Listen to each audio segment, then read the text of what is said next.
The Christmas lights sparkled throughout Madison Square Mall, but I felt nothing but coldness inside. December in New York always brought this mixture of magic and misery for me. 3 years of marriage to Robert had gradually transformed me from a confident marketing executive into someone who doubted her every move. "Hurry up, Sarah. We'll be late for dinner with my family," Robert called, not bothering to wait as he strode ahead with his cousin Vanessa, their matching designer coats marking them as members of the prestigious Hamilton family. I quickened my pace, struggling with the shopping bags they'd asked me to carry. My plain black coat, the one Vanessa had once called department store chic with a smirk, was nothing compared to their cashmere ensembles. "I don't understand why you even brought her," Vanessa stage whispered to Robert, loud enough for me to hear. "She doesn't fit in. Never has, never will." Robert didn't defend me. He never did anymore. We stopped by the luxury storefronts, and I felt that familiar pang of remembering who I used to be. Before marrying Robert, I'd been the marketing director for one of New York's up-and-coming fashion brands. I'd given it up when he convinced me his family business needed my full attention. "Oh, look at these!" Vanessa pressed her manicured hand against the glass of an exclusive jewelry store. "Sarah probably dreams of affording something like this someday." I bit my tongue. The truth was, I'd had my own collection of fine jewelry before I'd sold it all to invest in Robert's failing department of his family business, a fact his family conveniently forgot. "Maybe if she actually contributed something worthwhile," Robert muttered, and I felt the sting of his words like a physical slap. The mall was getting more crowded as last-minute Christmas shoppers filled the walkways. We were surrounded by people, yet I'd never felt more alone. "Let's go into Bergdorf's," Vanessa suggested. "I need to pick up my dress for the charity gala." The charity gala. Another event where I'd be seated at the far end of the table, away from Robert and his family, treated like an inconvenient afterthought rather than his wife. As we entered the store, the warmth and luxury enveloped us. Crystal chandeliers hung from the ceiling, and the scent of expensive perfume filled the air. This had once been my world, too. "Sarah, wait by the entrance with the bags," Robert instructed. "We won't be long." "Wait!" I stood there, watching as they disappeared into the store, laughing about something I couldn't hear. Shoppers streamed past me, some giving me pitying glances as I stood holding the expensive bags from stores I could no longer afford to shop at myself. "Your life will never shine like ours," Vanessa said when they returned, laughing loud enough for everyone nearby to hear. "Some people just aren't meant for the spotlight." Robert chuckled along with her, and something inside me finally broke. "Actually," I began, but was interrupted by gasps from the crowd around us. People had stopped walking. Phones were raised. Everyone was looking at something behind me. I turned slowly to see what had captured everyone's attention. There, on the massive digital display that covered the entire storefront window of Bergdorf Goodman, was my face, larger than life, radiant, confident. The new spring campaign for Luminous, the cosmetics giant that had been pursuing me for months. "Is that you?" Robert stammered, his smug expression falling away. Vanessa's mouth hung open in shock. The crowd began to whisper, some people pointing between me and the enormous advertisement. "Yes," I said, feeling a smile spread across my face. "That's me. They approached me 3 months ago when their marketing director saw me at that charity function you made me attend alone." The advertisement changed to show me in a different pose. The words, "Shine your way," emblazoned across the bottom. "But you work for our family business," Robert sputtered. "I did," I corrected him, "until you downsized my department last month and told me my services were no longer needed. Remember?" Vanessa was still staring at the screen in disbelief. "I didn't tell you about the modeling contract because you never asked what I was doing with my time. Too busy with your cousin, I suppose." People in the growing crowd were now openly recording the scene on their phones. I just smiled and looked Vanessa directly in the eyes. They paid me very well. 7 figures, actually. More than enough to finally move out of your family's guest house. The look of utter shock on their faces was worth every moment of humiliation I'd endured. "Now, if you'll excuse me," I said, dropping their shopping bags at their feet, "I have a meeting with my new team. Merry Christmas." As I walked away, head held high, I heard the whispers of admiration from the crowd. For the first time in years, I remembered who I truly was, and it had nothing to do with the Hamilton family name. The following Monday, I moved into my new apartment in Tribeca. It was smaller than the Hamilton guest house, but entirely mine. As I unpacked my few remaining possessions, my phone wouldn't stop buzzing with messages from Robert. "Please come home. We need to talk. My parents want to speak with you." Vanessa says she was just joking. I ignored them all. 3 years of diminishment couldn't be erased with a few desperate texts. My new living room window overlooked the Hudson River, the winter sunlight sparkling on the water. I'd forgotten what it felt like to make decisions without seeking approval, to exist in a space that didn't constantly remind me of my supposed inadequacy. "Ms. Lawson, the movers have a question about the bedroom furniture," called my new assistant, Emma. That was another change. Having people who worked for me, not the other way around. "I'll be right there," I called back. The Luminous contract hadn't just provided financial independence, it had reopened doors I thought permanently closed. My marketing expertise, combined with being the face of their new campaign, had landed me a position as their creative marketing director. My phone rang again. "Robert." This time, I answered. "Sarah, please, you have to come back. The family is worried about how this looks." I laughed quietly. "How this looks, that's what concerns you. You know what I mean. The press is already asking questions. Someone posted that video from the mall online. It has over 1 million views. I hadn't known that, but I wasn't surprised. People loved a good comeuppance story. That sounds like a you problem, Robert, not a me problem. My mother is hosting the New Year's charity gala next week. We need you there." "No, you don't. You never needed me there before. I was just furniture, remember? Something to be placed in the corner and ignored." "That's not fair," he protested. "Neither was how you treated me. Goodbye, Robert." I hung up, feeling lighter than I had in years. That evening, as I was organizing my home office, there was a knock at my door. Emma had gone home hours ago, and I wasn't expecting anyone. Through the peephole, I saw Vanessa standing in the hallway, clutching her designer handbag like a shield. Against my better judgment, I opened the door. "How did you find me?" I asked, not inviting her in. Vanessa looked different, smaller somehow, without the backdrop of family wealth to bolster her confidence. "Robert's mother has connections with most of the real estate agencies in Manhattan," she said. "May I come in, please?" I stepped aside, curious about what could possibly have brought Robert's cruel cousin to my door. She entered hesitantly, taking in my half-unpacked apartment with wide eyes. "It's nice," she offered awkwardly. "What do you want, Vanessa?" She sank onto my couch without being invited. "The family is in crisis mode. That video from the mall has gone viral. People are calling the Hamiltons elitist and worse. Again, not my problem. The charity foundation has lost 3 major donors already. They're saying they don't want to be associated with a family that treats people that way." I crossed my arms. "Is this supposed to make me feel bad?" Vanessa looked up, and to my surprise, there were tears in her eyes. "I didn't come here for the family. I came to apologize." "You?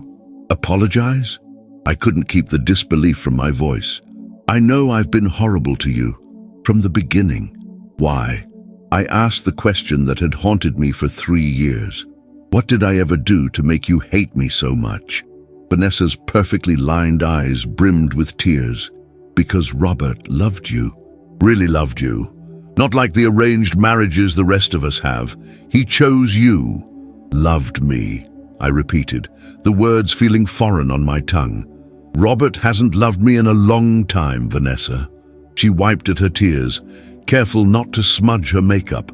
"You don't understand our world. The Hamilton men don't marry for love. They marry for connections, for business, for family alliances. My husband, Robert's cousin William, married me because our families have shared business interests for generations." I took a seat across from her, keeping my distance, but unable to deny my curiosity. But Robert and I met at university. His family didn't arrange that. Exactly, Vanessa said, her voice breaking slightly. You were his rebellion. He brought home this brilliant, beautiful woman who had built her own career, who hadn't been groomed since birth to be a Hamilton wife. Aunt Eleanor, Robert's mother, was furious. The pieces began to fall into place. The cold reception at family gatherings, the subtle undermining of my confidence, the isolation. So you all decided to make my life miserable until I left? I asked, anger rising again. Vanessa shook her head. It wasn't like that, at least not at first. Eleanor simply thought you wouldn't last, that Robert would tire of his rebellion and come back to the fold. But he married you instead.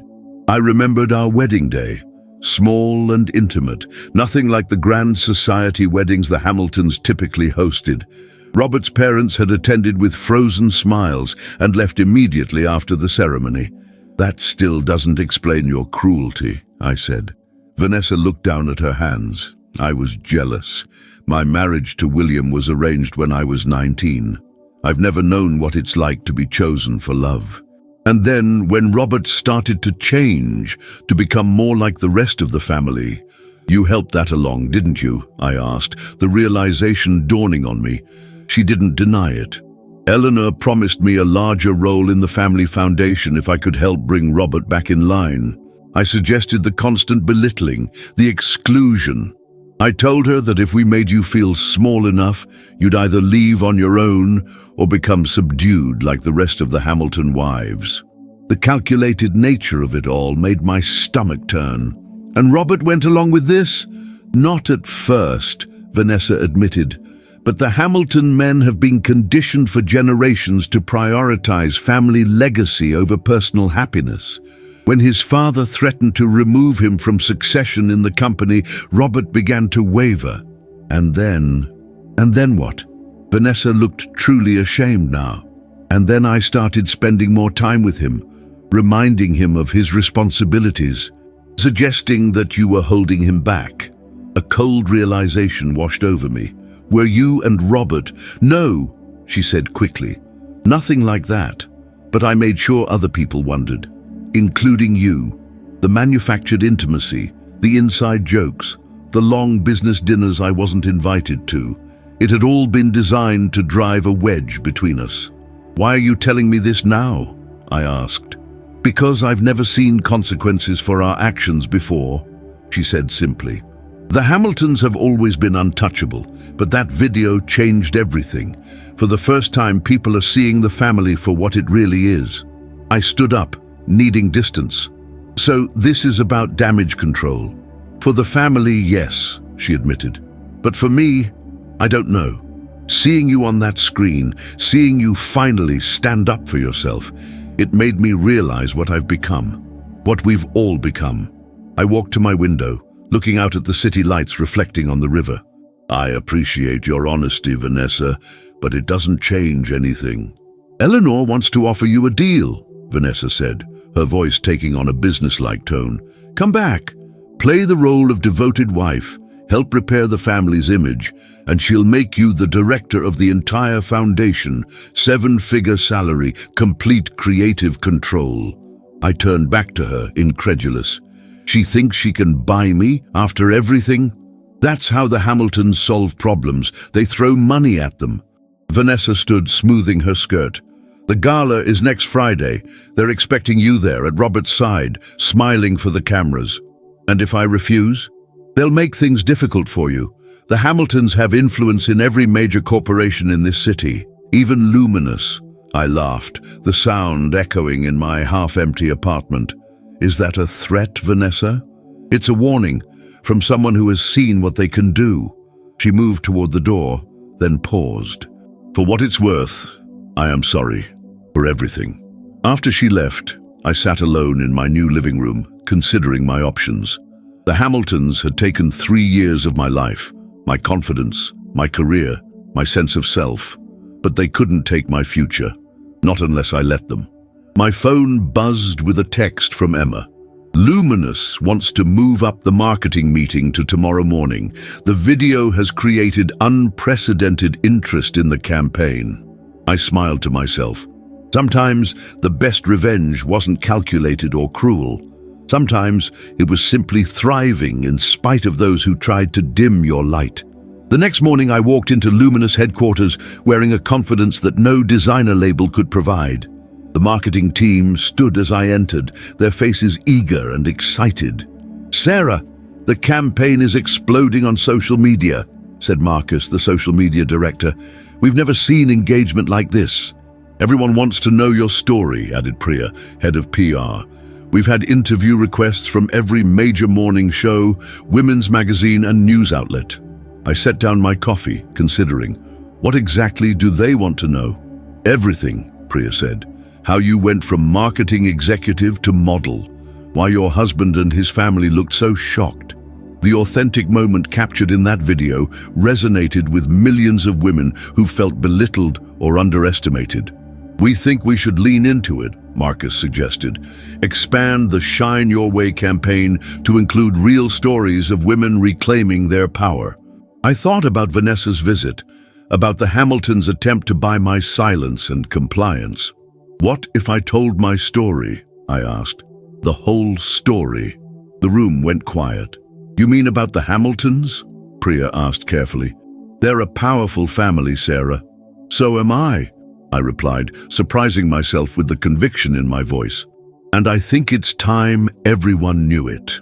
The Luminous offices buzzed with excitement as we prepared for my first major interview. Good Morning America had offered a prime segment, and we'd accepted. My story, from successful executive to diminished wife to the face of female empowerment, had captured the public's imagination. "Are you nervous?" Emma asked as the makeup artist made final touches before we left for the studio. "Terrified," I admitted, "but also more certain than I've been in years." My phone had been ringing constantly with calls from the Hamilton family. I'd blocked Robert's number, but his parents were persistent. The latest message from Eleanor Hamilton had been thinly veiled. "Consider carefully what you say publicly. Reputations are delicate things." I wasn't intimidated anymore. The Hamiltons had controlled the narrative for too long, not just mine, but those of countless others who'd been crushed beneath the weight of their influence. At the studio, the interviewer, Jenna Winters, greeted me warmly.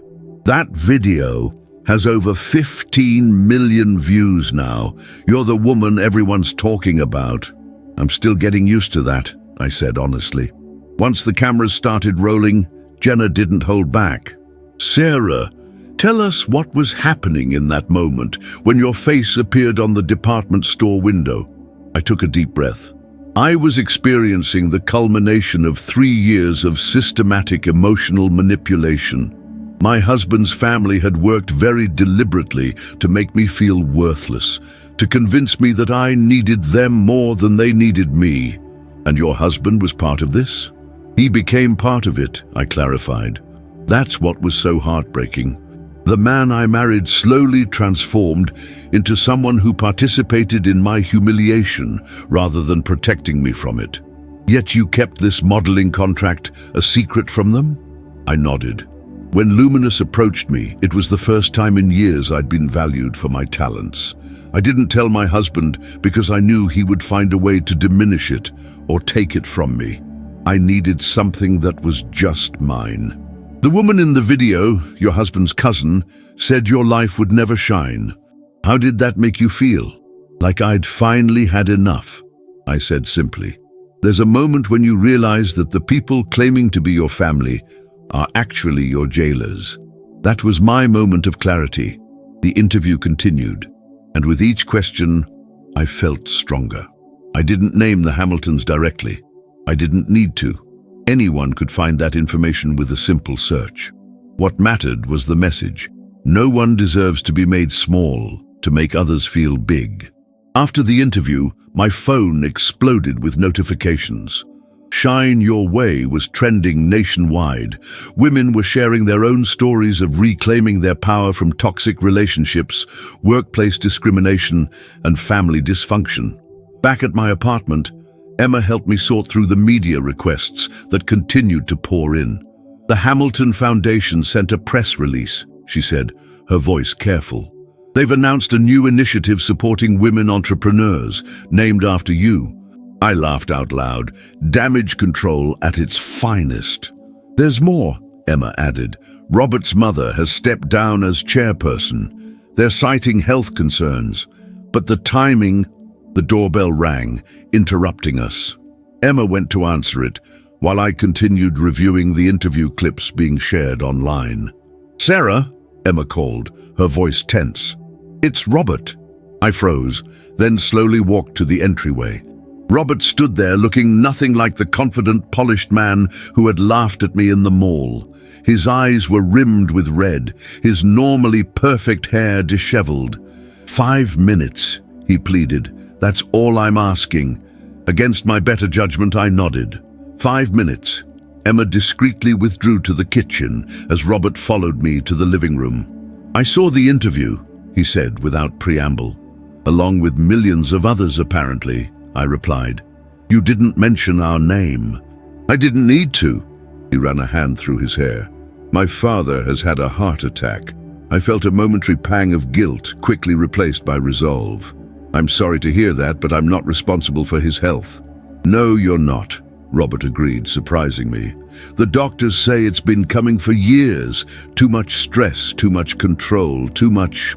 Hamilton. He looked around my apartment, his eyes lingering on the few photographs I'd unpacked, none of which included him or his family. I've left the company, he said quietly, that I hadn't expected. What? I resigned yesterday. After your interview aired, I couldn't go back to that office, couldn't face those people knowing what they'd seen, what they knew about me. So this is about your embarrassment, I asked, my voice hardening. No, he said, meeting my eyes for the first time. It's about my shame. Watching that interview, hearing you describe how I changed, how I participated in hurting you, it was like seeing myself through clear glass for the first time in years. I remained silent, unwilling to make this easier for him. I'm not asking for forgiveness, Robert continued. I don't deserve it. I just wanted you to know that you've woken something up in me that I thought was dead. The person I was when we met, the person who fell in love with you because of your brilliance and spirit, not in spite of it. What do you want, Robert? I asked, tired of the conversation. Nothing, he said simply. I'm moving to Chicago next week. My mother's brother runs a small architecture firm there, my original passion before my father pushed me into finance. I'm starting over. He stood, his 5 minutes nearly up. I just wanted to say that you were right to leave, right to stand up for yourself, and I'm sorry it took losing you for me to find my backbone. As he walked to the door, he turned one last time. You're going to shine so brightly, Sarah. You always were the best of us. After he left, I sat in silence, processing. There was no satisfaction in his brokenness, no vindication in his apology. The only thing that mattered was moving forward. The next morning, Priya called with exciting news. Luminous wants to expand your role. They're creating a new division focused on women's empowerment initiatives, with you as executive director. That's incredible, I said, genuinely surprised. It gets better. They want to launch it at the Hamilton Charity Gala next Friday. I nearly dropped the phone. You're kidding. Eleanor Hamilton personally extended the invitation. Apparently, your story has quadrupled interest in the event. Every major media outlet will be there, covering your return to Hamilton territory as the new face of female empowerment. The irony was almost too perfect. And what does Luminous think I should do? They think you should go, obviously. It's a power move. But, Priya hesitated. They also said it's entirely your decision. Your contract doesn't require it. I thought about it all day, about Robert's apology, about Vanessa's confession, about the years I'd spent dimming my light to make others comfortable. That evening, I called Priya back. Tell Luminous I'll be at the gala, but I'm not coming alone. The night of the gala arrived, and I stepped out of the limousine in front of the Hamilton mansion, wearing a gown that sparkled with every movement. The centerpiece, of Luminous's spring collection. At my side was Emma, along with 5 other women, all former Hamilton employees or wives who had reached out after my interview, sharing similar stories of being diminished and discarded. Together, we walked up the steps of the mansion that had once intimidated me. Photographers called my name, cameras flashed, and reporters shouted questions. At the entrance stood Eleanor Hamilton, her society smile firmly in place despite the circumstances. "Sarah," she greeted me stiffly. "How? Lovely to see you." I smiled genuinely. "Eleanor, thank you for the invitation. I hope you don't mind. I brought some friends." Her eyes widened slightly as she recognized several faces in my entourage, women whose silence she had once purchased with settlements and threats. "Of course," she managed. "All are welcome." As we swept past her into the ballroom, heads turned and whispers erupted. The women with me stood taller, drawing strength from each other and from the moment. Vanessa approached, her expression uncertain. "You came." "We all did," I replied, gesturing to my companions. "It seems we have quite a lot in common." That night, as I stood at the podium announcing Luminous's new empowerment initiative, I looked out at the crowd of Hamilton associates and allies. They had once made me feel small and insignificant in this very room. "Life will try to convince you that you cannot shine," I said into the microphone. "People will try to dim your light to make theirs seem brighter. But authentic power isn't about diminishing others. It's about recognizing the unique brilliance in every person." I raised my glass. "To finding your light, to shining your way." The room erupted in applause, and as I stepped down, women from throughout the ballroom approached to share their stories, to thank me, to connect. In that moment, I realized the true power of standing in your truth. It wasn't about revenge or vindication. It was about creating space for others to find their voice, to reclaim their power. My life had never shined brighter.